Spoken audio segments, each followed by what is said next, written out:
গতিকে এছআইআৰ লৈ পেলাই বিৰোধী দলৰ যি এই অভিযোগ সি সম্পূৰ্ণৰূপে ভিত্তিহীন, সি সম্পূৰ্ণৰূপে ৰাজনৈতিক। চাওক, আপোনালোকেও জানে যে 1947 চনৰ পৰা কংগ্ৰেছে ললিপপ দি পেলাই গোটেই শাসনভাৰ চলালে।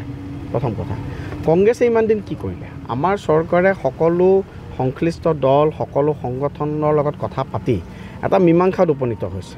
এটা মন্ত্ৰী গোটে এটা প্ৰতিবেদন দিছে, সেই প্ৰতিবেদন ইতিমধ্যে বিধানসভাত দাখিল কৰিছে আৰু বহুতো সংগঠনে আদৰণি জনাইছে। প্ৰথম কথা, কাৰোবাৰ যদি কিবা আপত্তি আছে, মাননীয় মুখ্যমন্ত্ৰীৰ যি অভিলাষী প্ৰচেষ্টা, এই অভিলাষী প্ৰচেষ্টাত মাননীয় মুখ্যমন্ত্ৰী মহোদয়ে সকলোকে যথাসম্ভৱ লগত লৈ, it is a very technical issue.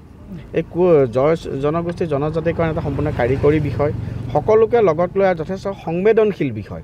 গতিকে এই সংবেদনশীলতাকটো চাই পেলাই, সকলোকে লগত লৈ পেলাই বৰ অসমৰ আমাৰ যিটো পৰিকল্পনা, এই বৰ অসমক লৈ 6 জনগোষ্ঠীৰ জনজাতিকৰণৰ কাৰণে যি মন্ত্ৰী গোটৰ প্ৰতিবেদন দিছে, গতিকে কাৰণে মুখ্যমন্ত্ৰী মহোদয় আমাৰ চৰকাৰ সেইটো এটা খুব সৎ প্ৰচেষ্টা। মই ভাবোঁ যে সকলোৰে লগত সুমীমাংসাৰ জৰিয়তে আমি এই গোটেইটো বিষয়ত এটা ঐক্যমতত উপনীত হ'ব পাৰিম। ভাৰতীয় জনতা পাৰ্টী কংগ্ৰেছ নহয়।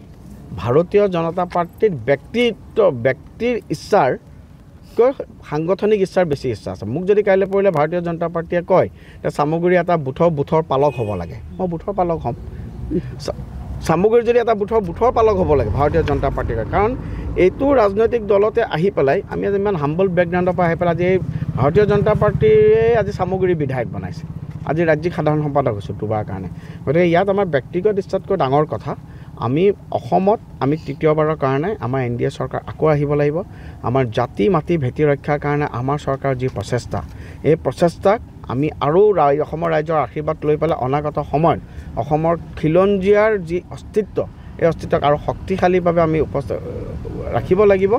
তৃতীয়তে, অসমক গোটেই ভাৰতৰ ভিতৰত শ্ৰেষ্ঠতম এক ৰাজ্যত পৰিণত কৰিবৰ কাৰণে ডক্টৰ হিমন্ত বিশ্ব শৰ্মা ডাঙৰীয়াৰ নেতৃত্বত উন্নয়নৰ যি অনিৰুদ্ধ আৰু অনিৰ্বাণ যাত্ৰা আৰম্ভ হৈছে, এই অনিৰ্বাণ যাত্ৰাক আমি কণ্টিনিউ কৰাব লাগিব। তাৰ লগে লগে কংগ্ৰেছৰ যিটো বিভাজনকামী ৰাজনীতি, কংগ্ৰেছৰ যিটো সাম্প্ৰদায়িক ৰাজনীতি, আৰু আজিৰ দিনত গৌৰৱ গগৈ ডাঙৰীয়াৰ নেতৃত্বত তেওঁলোকে এটা যি বিৰোধী ঐক্যৰ কথা কৈ পেলাই গোটেই অসমক, আপোনালোকে চাওক, মই এইবাৰ বিধানসভাত মই প্ৰশ্ন উত্থাপন কৰিছোঁ, ছেমি কণ্ডাক্টৰ ইণ্ডাষ্ট্ৰী আহিছে।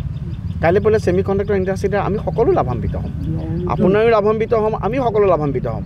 কিন্তু এই ছেমি কণ্ডাক্টৰ ইণ্ডাষ্ট্ৰীক বন্ধ কৰিবৰ কাৰণে পদ্ধতিগতভাৱে কৰ্ণাটকত মল্লিকাৰ্জুন খৰ্গে পুতেকে চেষ্টা চলাইছে, গৌৰৱ গগৈহঁতে ইয়াত কোনো প্ৰতিবাদ জনোৱা নাই। গতিকে কংগ্ৰেছৰ এই দুমুখীয়া চৰিত্ৰ দেখিছে, সকলো ক্ষেত্ৰতে কংগ্ৰেছ দুমুখীয়া। ৰাইজে আজি আপোনালোকে চামগুৰিত যাওক, চামগুৰিত কংগ্ৰেছৰ শাসনৰ পৰা ৰাইজে আজি মুক্তি পোৱাৰ পিছত চামগুৰিত এটা গণতান্ত্ৰিক মূল্যবোধ আজি ৰক্ষা হৈছে। অন্য নালাগে আপুনি বাদ দিয়ক, আজি যদি জন্তুকেইটাই কথা ক'ব পাৰাহেঁতেন, আজি গড়কেইটাৰ অৱস্থা আপোনালোকে চাওকচোন। সেই সময় ভয়াৱহ পৰিস্থিতিৰ কথা চাওক, 2001 পৰা 2016 চনলৈকে, যেতিয়া কাজিৰঙাৰ সাধাৰণ গড়কেইটাকো কংগ্ৰেছ চৰকাৰে ৰক্ষা কৰিব পৰা নাছিল। গতিকে অসমৰ জাতি, অসমৰ মাটি, অসমৰ ভেটি ৰক্ষাৰ কাৰণে, আমাৰ অৰ্থনৈতিক উন্নয়নৰ কাৰণে, খিলঞ্জীয়াৰ স্বাৰ্থৰ কাৰণে ভাৰতীয় জনতা পাৰ্টীৰ নেতৃত্বত আমাৰ যি NDA চৰকাৰ, এই NDA চৰকাৰক অসমৰ ৰাইজে আশীৰ্বাদ দিছে আৰু অনাগত সময়তো ইয়াতকৈ অধিক আশীৰ্বাদ দিব বুলি আমি অত্যন্ত আত্মবিশ্বাসী। এই দখলকাৰীৰ বিৰুদ্ধে সামগ্ৰিক উচ্ছেদ কেতিয়া চলিব?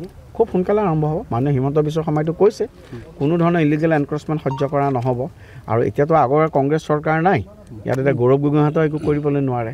গতিকে ইয়াত কোনো ধৰণৰ য'ত ইতিমধ্যে গোটেই সৰজমিন তদন্ত চলি আছে, প্ৰথম কথা য'ত বেআইনী দখল হৈছে তাতে অসম চৰকাৰে খুব কঠোৰভাৱে সিদ্ধান্ত ল'ব।